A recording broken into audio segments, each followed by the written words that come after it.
Palm Beach County is such a beautiful place to live. I am so encouraged by the work that's happening around the county right now. The way that our institutional leaders are coming together and working more strategically, the way that we're pushing aside a lot of the politics that would be involved with changing big systems and really getting in the same room, backing up, and being very strategic about how we approach this work is very encouraging to me. It's something that I haven't seen before in my 18 years here in the county, in this area. And it's something that many states and counties across the country haven't seen. And for that reason, we've been privileged to be able to go around the country and to present some of the work that we are doing. I will be in Denver at the end of the month talking about some of the things that you guys will be hearing about today. So it's very exciting to share this information with you. I will start by saying that we're still in the progress. So it's kind of like we're building the plane and flying it at the same time. But what I want to do is take you on a journey to let you know kind of where we are and where we're going. And I've been with the department now in this particular role for a little over a year, maybe a year and a half, I think going on a year and a half. And the work that you're going to see was just created over the past year and a half. And so the department and the employees have been, staff has been great. It's been a very warm embrace having me here. I was originally with Youth Services prior to moving into this role, and then for 5 or 6 years prior to that, I was over the Community Action Program, and have been just involved in a lot of community organizing and other aspects of the community for a very long time now. So anyone that's ever been in any of my workshops or presentations know that I typically start a workshop off with an icebreaker. Like that's just the way that I do things. But I decided to call an audible today because there's so much content that we're going to hear that I don't want to lose any time, because I believe that you guys will have questions about how things are kind of moving along, and I hope that we're able to find ways to connect you to the work that we're currently doing. But I always want to take a moment to talk about what we've done just in the past year. So just to give you the backdrop, Community Services is a department. It's about 165 employees, and we provide funding for maybe 50 to 60 nonprofits, but we also have a number of other programs, and these are just some of the outcomes that we've accomplished in the past year. One of the first things that I'd like to kind of toot our horns about is how we've really invested in staff, right? And so as I go through some of the things that we've done to kind of assess where we are and to draw a baseline of where we are as a department, one of the things that I knew very early on is that we really needed to develop the culture and to move in a different direction. And the fastest way to develop or to change a culture or to improve as a department is to invest in the employees that are there, to invest in staff. And so just the first year alone, we increased training by 288%. And we also increased internal promotions by 300%. Now let me make sure that you guys are clear about what that means, because nominally it is not a whole lot. So the year before I came, there were around 3 promotions, internal promotions. And the subsequent year, there were 12. So that's not a lot when you look at the broader scheme of things. But already this year, we're already over 12 this year, and we're only halfway through. And so if you really want to look at ways to develop a culture, a positive culture within the organization, it's not going to happen overnight. It's not without its struggles. But people need to know that you're invested in their personal and their professional growth, and that is a huge part of our strategic plan, as you'll begin to see here momentarily. We've also reduced homelessness by 18%. And that is critical because if you know anything about homelessness, you know that it cost us between $35,000 to $40,000 a year just to keep people on the streets. Individuals who are chronically homeless are constantly interfacing with our criminal justice system, constantly in our emergency rooms and interfacing with our healthcare systems. And so to the extent that we can get them housed, research has shown that there's a 62% decrease in the amount of interface that they have with those various systems. And so there's a tremendous return on the investment just by putting a person into a house or an apartment or a safe place. And we know that, which is why we've adopted a model to, even if we need to, take them directly from the street and to put them into housing. Housing is one of the things, as we go about and we've assessed the needs of the community, housing is always at the very top. We could be talking about seniors. Housing is at the top. We can assess needs for the special needs community. Housing is at the top. We can assess needs for veterans, for whatever population you want to talk about here in Palm Beach County. Affordable housing is always the #1 demand. It's in every, it's a conversation piece in every system that we can think of. And it's why the Board of County Commissioners has adopted affordable housing as one of its strategic priorities.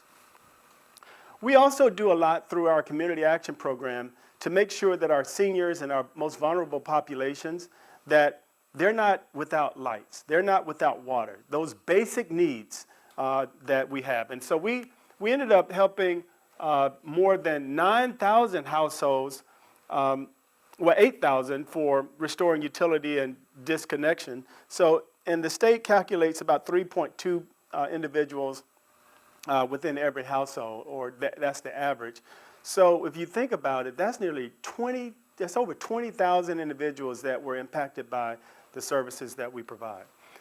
We also focus a lot on job trainings, right, and placing individuals on jobs. And more than 9,000 of those individuals were moved to a point where they're more stable. So if we're providing a service for them, right, whether it's training, job placement, or if it's a service that just keeps them from being evicted or keeps them to be able to maintain their financial budgets or their household, all of that is wrapped up into economic stability, and you see we've had a tremendous impact there. Same thing with seniors, 9,000 seniors, and through those 65 different programs that we fund, we've touched over 34,000 residents just in the past year, and for various services that are being provided. So that's just a snapshot of some of the work that we've been able to do. But the question becomes, how do you begin to move a department like Community Services in a way that is strategic, in a way that maximizes productivity in the mission that we serve? And I think where I want to start is just to start with from a 10,000-foot level and make sure that you understand what I understood coming into this role. One of the things that I understood is that we don't set the priorities, okay? The board sets the priority. So what we do needs to be aligned with the Board of County Commissioners and what they want. And so as we continue to talk about this strategic plan, you'll see that what we're talking about is going to be aligned with the board's priorities. As a matter of fact, our department, out of the 6 strategic priorities that you may be familiar with, our department is involved with 3 of them. We're involved with the homelessness and affordable housing. We're involved with the opioid epidemic, and we're also involved with economic development. Specifically from a policy level, economic development is very relative. And so our strategic plan is strategically aligned with the BCC's priority. But you'll see as we dig deeper and peel back the layers, and we won't go into the weeds with some of these things, but we have action plans that are specific to the programs and divisions that are directly aligned with the overall strategic plan and objectives, that we have logic models that provides a strategic process for managing and being accountable for the services that we're providing, and strategically targeting what those outcomes will be that are aligned with the action plans. And then we're currently working on growth plans for at an individual level that would be aligned with the logic models. And all of those things are intertwined into our strategic plan and to this process. And so this gives you a framework for what this entire process looks like. You know, whatever we choose to do, anytime you want to implement a new program, a strategic plan, a new process, you always want to start with the assessment, right? You always want to kind of assess where you are and kind of calibrate where you are. And then you move into the planning stage. And after you move into the planning stage, you want to be able to transition into the implementation stage. And then certainly you want to look at those results that you've achieved and make whatever adjustments you need to make in order to achieve greater results. And so that is the strategic planning cycle that you're going to, that's the framework that I'm going to present this plan to you with today. And this is the cycle that we use in all of the processes and all of the programs that we service. So when I talk about the logic model, that logic model is directly aligned with this process. And we have a logic model now for every program, for every service that we have in the entire department, which is a tremendous feat when you think about all of the services that we offer. And this information is available for you on the intranet as well. So anytime you begin a process, you always want to start with what is your vision? What is it that you're looking to accomplish and what are you looking to achieve, right? And so that vision certainly has to be intertwined with our priorities, but it always starts with that vision. And what do we, if this thing was successful, if what we're doing is successful, what would that look like, right? And when we came together in January of 2017, we brought our management, our leadership team together, and we said that if everything was working the way that we want, all of our residents, especially our most vulnerable population, would have the opportunity to achieve and to feel their maximum potential. So they could realize their fullest potential. And we also looked at what our mission was, and we revamped our mission. Before then, we had a mission for every single program, right, or division. And we decided that we would have just one mission that was also aligned with the Board of County Commissioners' mission. And so we said to promote the independence and enhance the quality of life by providing effective and essential services to our Palm Beach County residents. So we want to make sure that residents that we're interfacing with, and they're getting a wide array of services. We didn't even begin to try to name or categorize those. That those services were going to help them to become more self-sufficient and move them towards greater independence so that in doing so, they're able to maximize and to fulfill their fullest potential. And if we're going to do that, what is the recipe? So we went through a process where we looked at what our organizational values would be. As we approach this work, what should we see from staff and employees as we move forward with implementing this plan?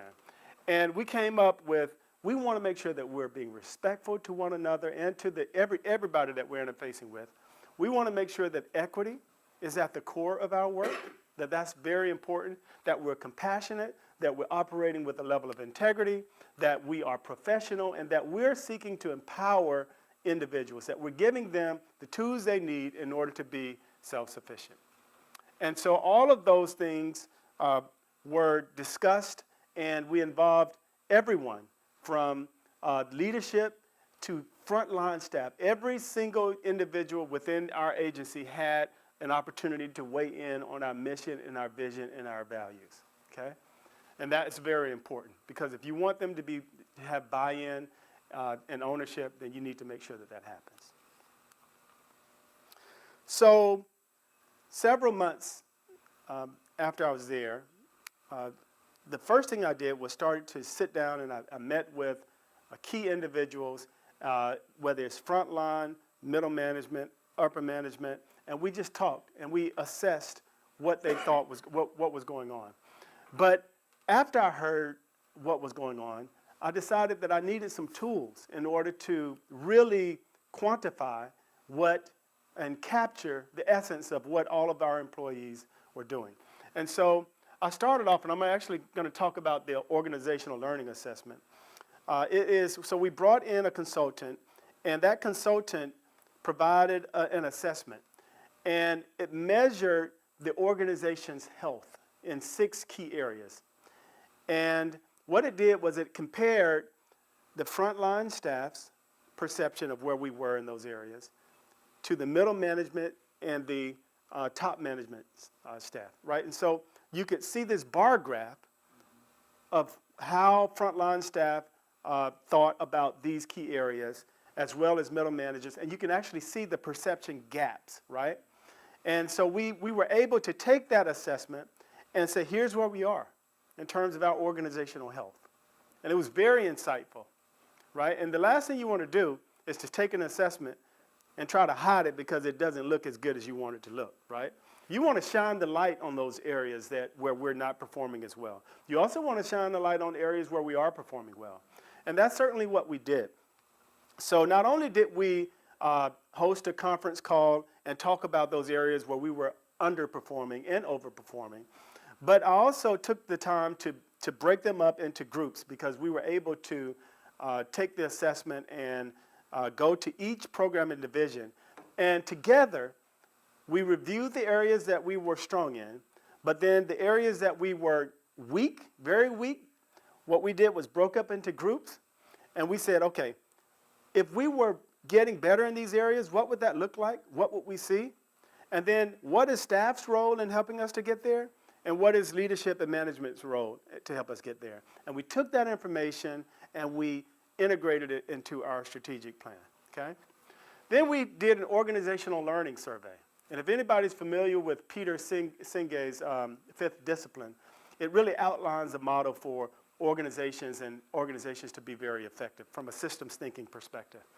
And then we took that and we infused that into our strategic plan.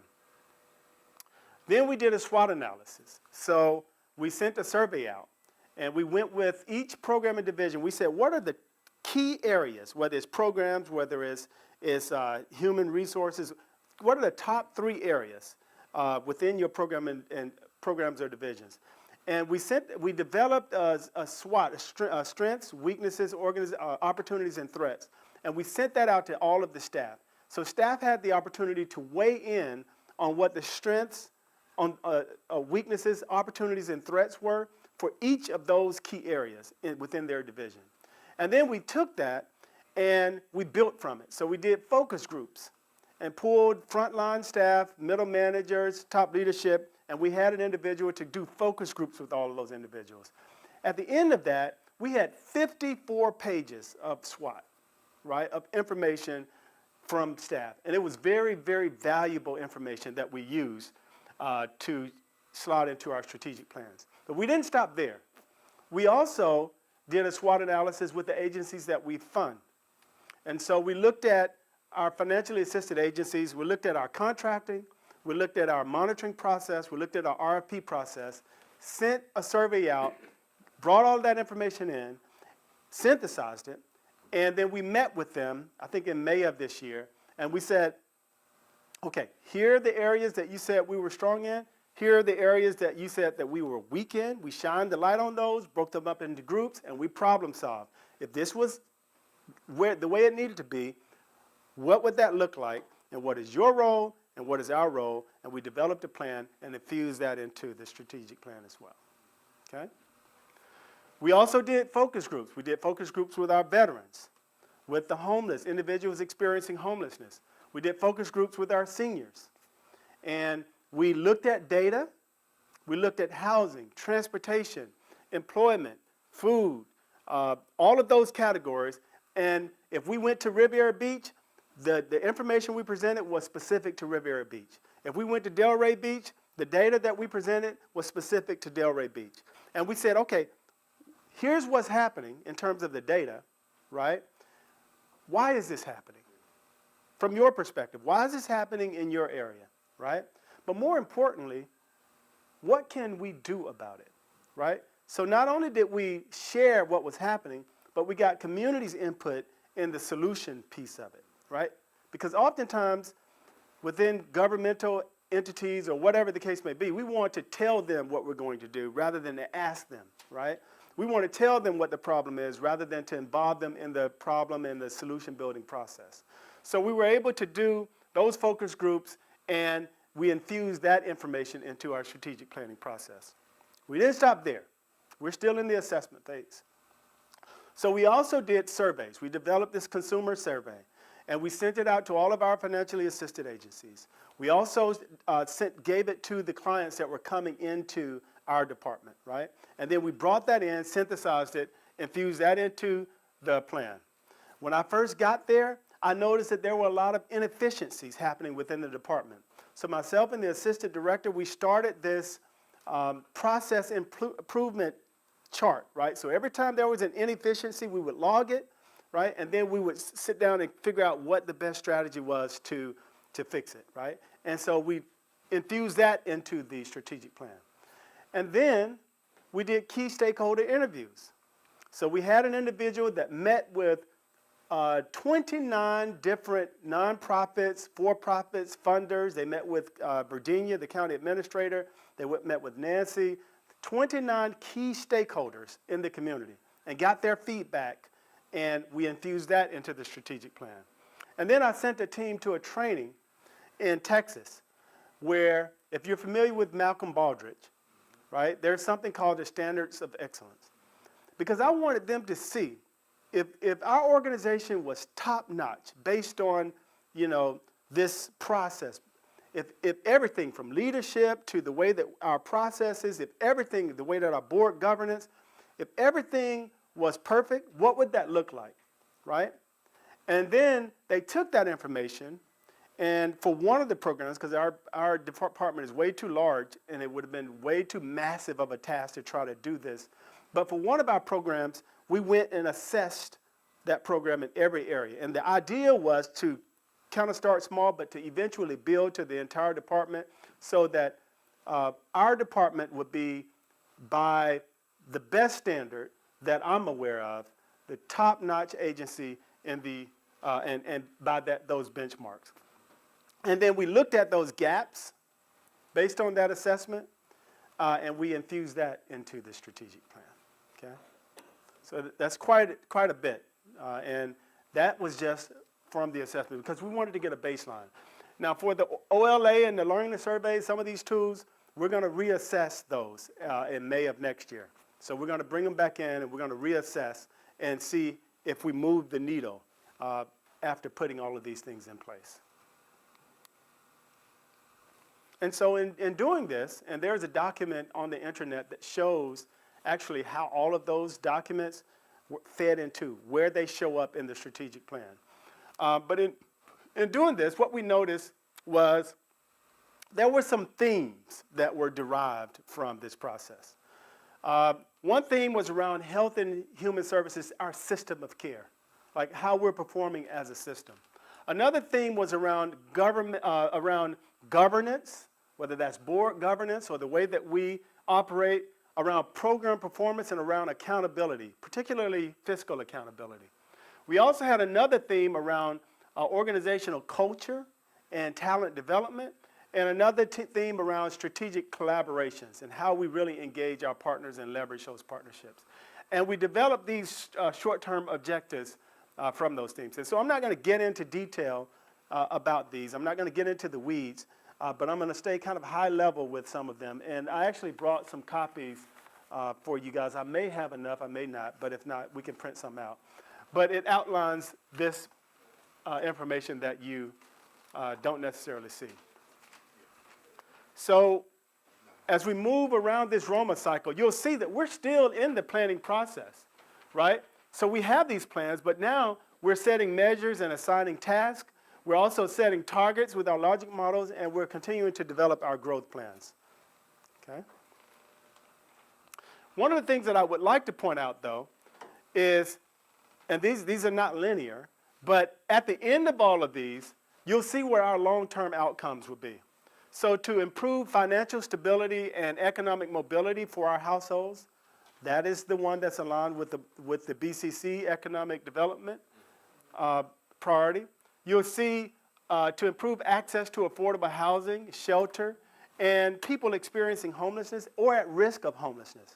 So there's where the homelessness and the affordable housing shows up.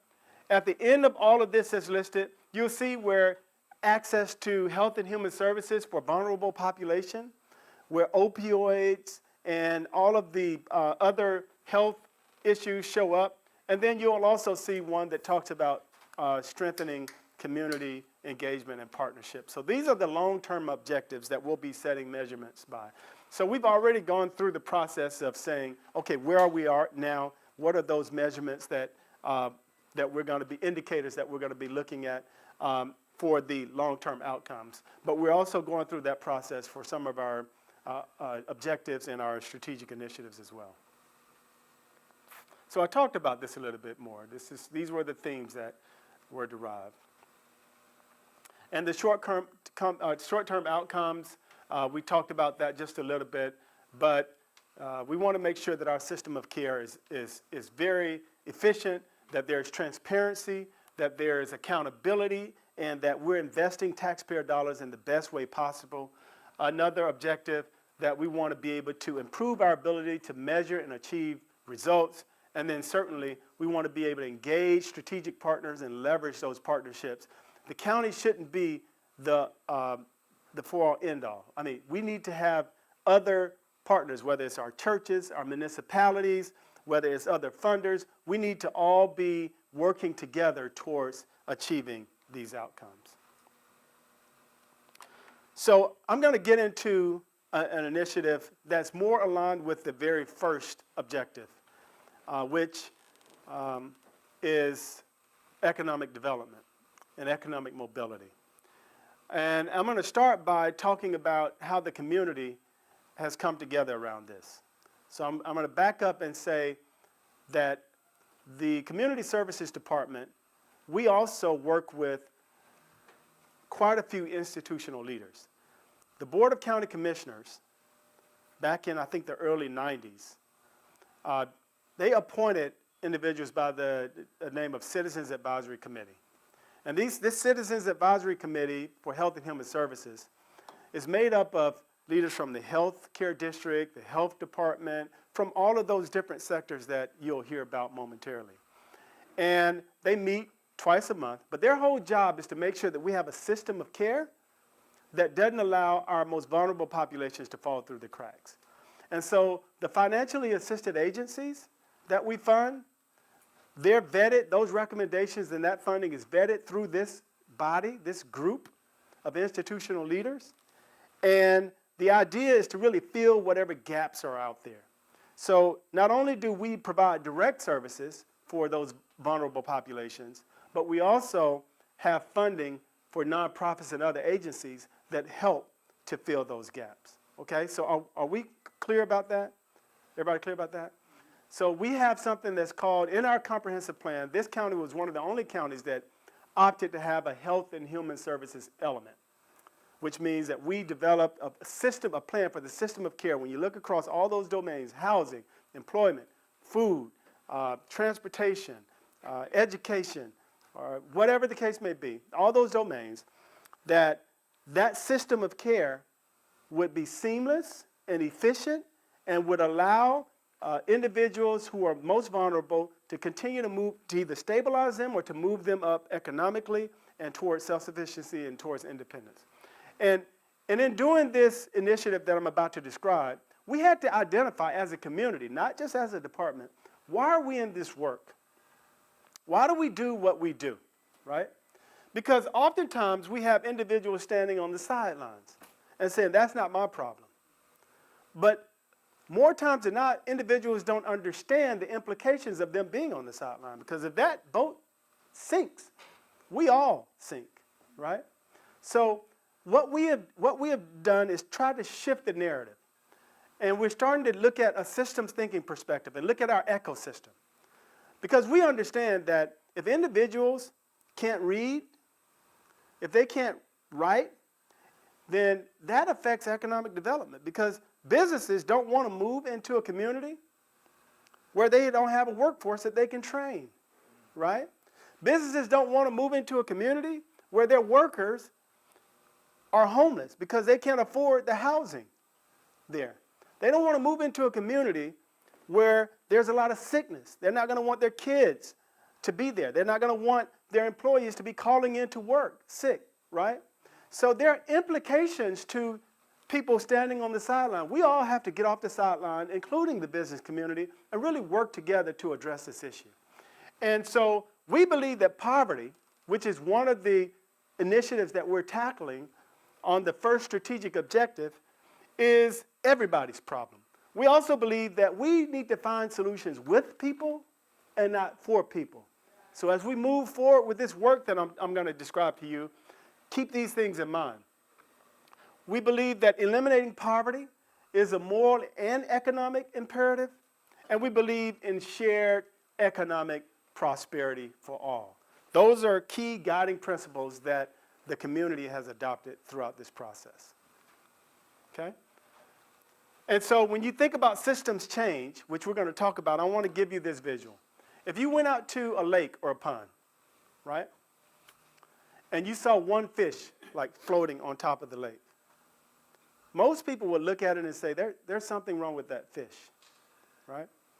But if you went out to a lake or a pond and there are thousands of fish floating belly up, it's not the fish, it's the lake, right? So what we have here today are too many people pointing at the fish, trying to fix fish, right? Well, they're dying from opioids. We had over 600 people dying from a drug. Well, it's their problem. They're the ones that don't have the morals or the standards. They're the ones that chose to get addicted and hooked to drugs. Pointing at the fish, right?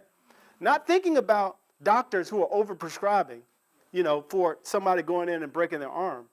Not thinking about pharmaceutical companies who are, selling a type of drug that is so addictive that have these consequences, these repercussions, right? Not thinking about all of the system or the lake work that we need to do in terms of policies and our systems not working together. And so what we're doing is we're trying to shift the narrative. Yes, we need to support the fish. We need to support those individuals who are experiencing homelessness and making sure that there are services and programs that will move them towards self-sufficiency. But we also need to fix the lake. We need to treat the lake at the same time, not just keep focusing on trying to fix the fish, right? And so I'm going to talk a little bit about what that means, because a lot of the systems work that we're engaged in is about treating the lake. It's about developing policies. We need to shift the narrative from programs to policy. Let's stop talking about programs and start talking about policy. Okay? Policy will lift the minimum wage and create economic prosperity for all. Policy will help individuals to not be incarcerated, and we're spending $135 a day for them being incarcerated for a nonviolent crime like marijuana, possession of marijuana, right? Or spending life sentences in prison for possessing marijuana, right? Policy can either create a system like disadvantaged communities that we've seen, and when I talk about policy, I'm thinking about things like policies that have discriminated against certain populations and left populations at a point where they're disadvantaged, right? So these same policies that created systems and structures that keep people poor are policies that we need to begin to address. If we're going to really make an impact, we need to stop talking about programs and start talking about policy, okay? So I'm going to show you a video, and we're going to dive into this policy of this lake work a little bit more so that you'll have a great idea of what it is that we're looking to accomplish. Securing our future, increasing economic mobility, and reducing poverty in Palm Beach County. What is poverty? Poverty is defined by the federal poverty level. About 60,000 children in Palm Beach County between the ages of 0 to 18 are living in poverty.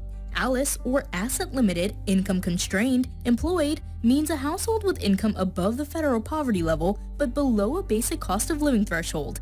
40% of Palm Beach County households, including ALICE and those in poverty, struggle to afford basic needs. A family of 4 would need to earn at least $61,000 just to cover basic expenses like housing, childcare, and food.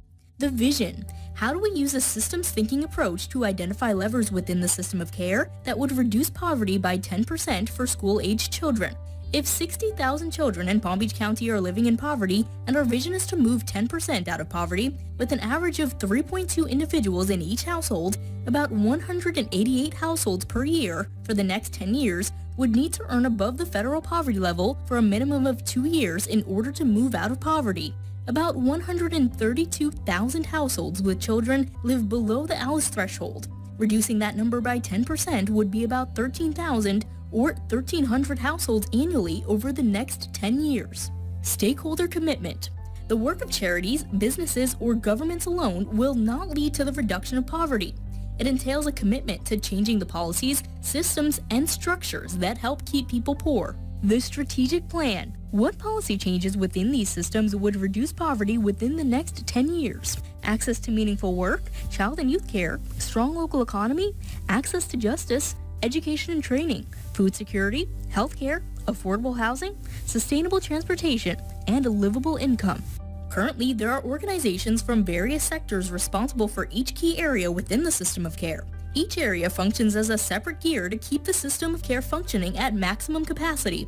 If one is not functioning properly, there are implications for our entire community.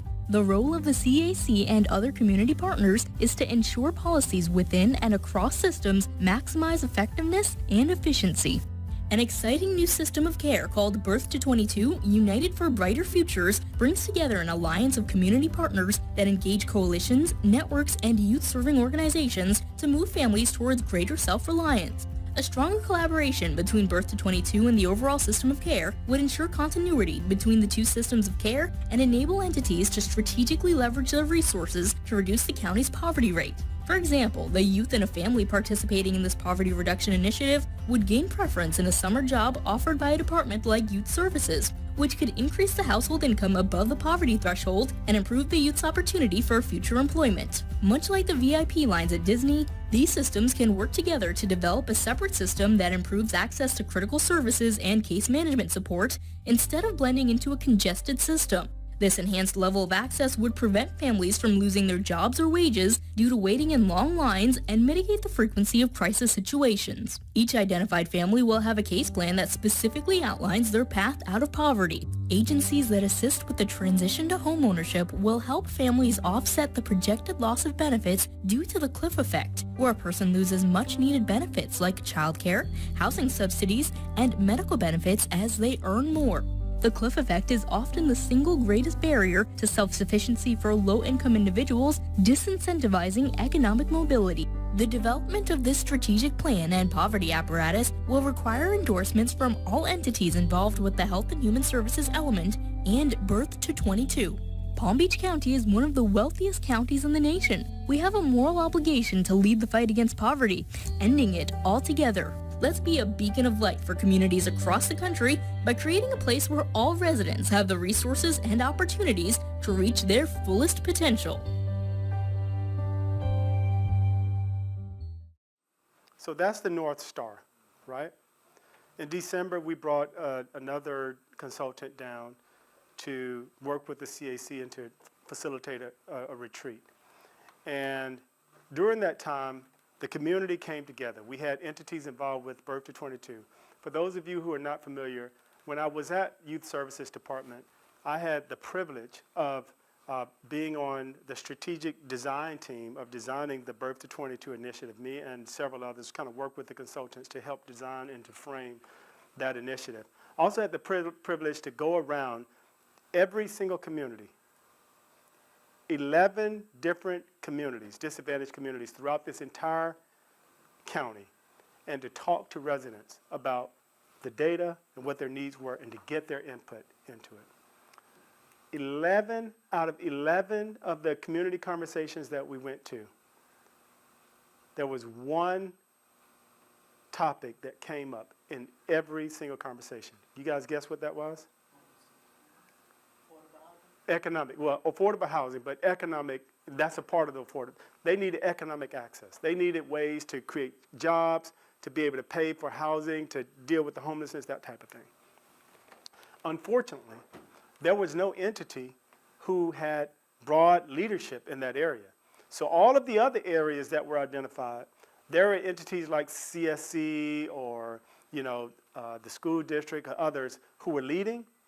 And so they were color-coded. For economic access, it was black because there was no leadership, right? No broad, comprehensive leadership in that area. So when I facilitated the retreat for the Citizens Advisory Committee, one of the individuals, Tammy Field, was actually there, and she's one of the leaders for Birth to 22. And she came up to me afterwards. She was like, hey, you know, this is exactly what we've been missing in terms of, you know, economic access. You know, you're in this role now. This is an opportunity for, you know, for us to really bring these really two systems of cares together, because Birth to 22 is a youth master plan, but it's a cradle to career strategy to make sure that our kids are not falling through the cracks. So as a part of that conversation, we said, what would that look like if we only focused on households that had kids between the ages of 0 and 18? What would it look like if we decided to reduce the poverty rate for those households by 10% over the next 10 years? Now, we knew that there were 260,000 individuals in this county who were living below the federal poverty level, which is peanuts, by the way. We're talking $14,000, $15,000 a year. Who can survive off of $14,000 to $15,000 a year, right? Nobody, not in this county. So we looked at the census data.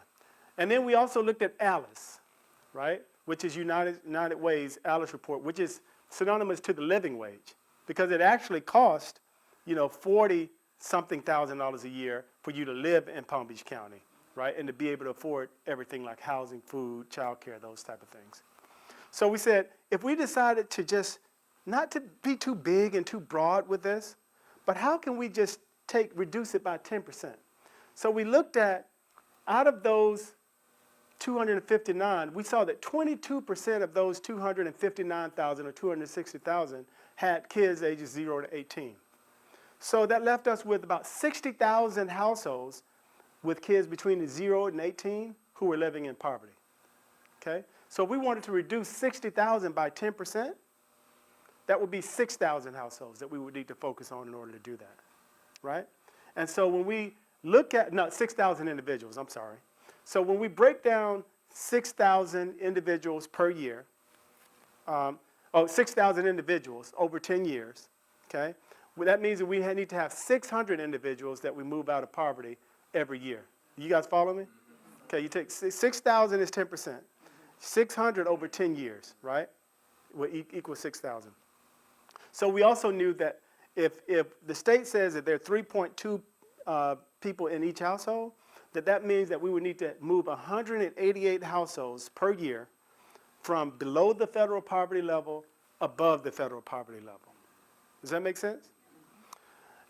We also knew that getting them above the federal poverty level wasn't going to be enough, but that we needed to get them to the living wage, or ALICE. So we brought United Way on board, and they're restructuring their funding to help support them to move them above the living wage, right? And we wanted them to stay above those thresholds for a minimum of 2 years. So that is what we set out to do, and that is what that video is about.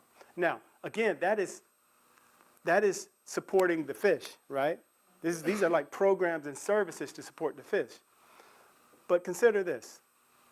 Right here in the state of Florida, the Florida Chambers, they have, this is a group of business leaders, has identified a key and critical problem with the lake. In the state of Florida, a single parent that is making $18,000 a year is actually better off than a single parent that's making $50,000 a year. And that is because they can access housing benefits, child care benefits, food benefits, all of these benefits. So the individual who's making $50,000 a year that's paying for those benefits can't access them, right? And check this out. They came out with the Fiscal Cliff Report, the Florida Chambers Foundation. And what they're noticing is that individuals are being offered promotions, but they're turning them down because they're going to make too much. And when they make too much, all of a sudden they lose their health care, or they lose their housing, or they lose their child care, right?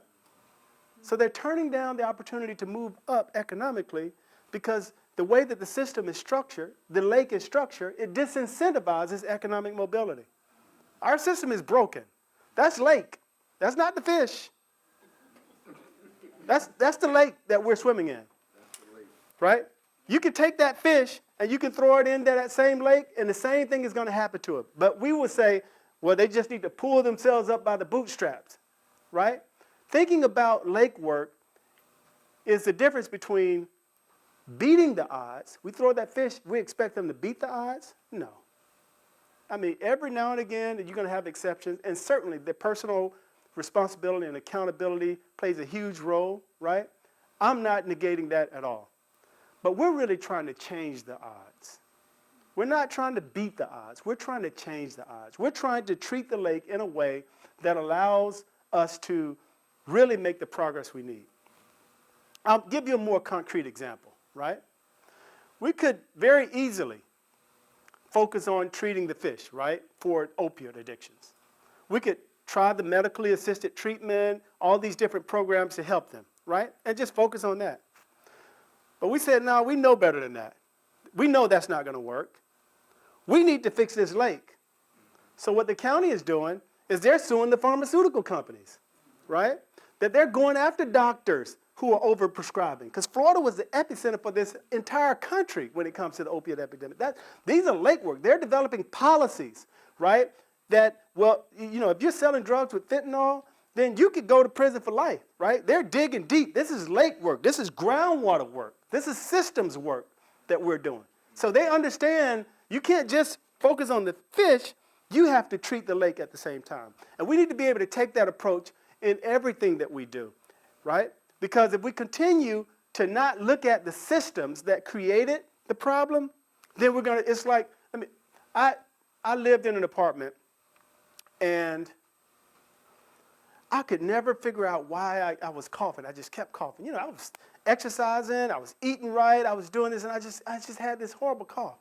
And then I realized that my air conditioner had mold in it, right? So no matter what I did, as long as I was going back into that same apartment with the AC with the mold, that cough was going to remain. I had to actually clean out the air conditioner, remove the mold, and then my cough went away, okay? So when we think about kids not being able to read, we think about individuals who are not able to get jobs. We think about individuals we think about all of these things. We have to think about what created that and how, and some of it is personal responsibility, but some of it is the lake that they're in, right? That was created by people or institutions that had the power, right?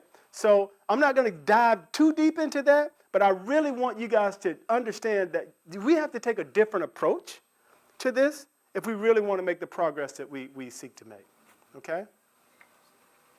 So, and when we do, we'll see these types of outcomes going about.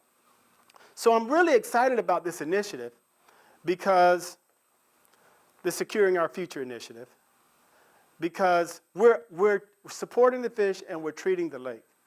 In October, at the end of October, we're going to bring down the individuals from the Florida chambers that, because people, for some of you, this is the first time that you've even heard of fiscal cliff, right? This is not a term that's very familiar. We need to raise the awareness about our system in this lake that has kind of failed us. We're also going to bring down individuals to talk about the work that we're doing on the ground. We're going to bring down individuals to look at the demographic shifts that's happening in Palm Beach County and how if we continue to leave people behind, not only are we losing money because they're not full contributors to the economy, but we're going to end up in a very bad place because we're not focusing, because of that wealth gap, we're not focusing on providing opportunities for those individuals. And we're going to bring down individuals that understand the concept that government is not the solution. At best, sometimes we create some issues, right? That we need to not just provide the support services, but we need to build natural support networks. We need to engage our faith-based community and others. And we need to wrap that community around the individual. So there's not just an individual that's getting paid doing the work, but it's other individuals that's invested in that family that's supporting them along the way. And so you'll start to hear more about the Securing Our Future initiative over the coming months. And that's my time, so I'm just going to pause here. Good. All right.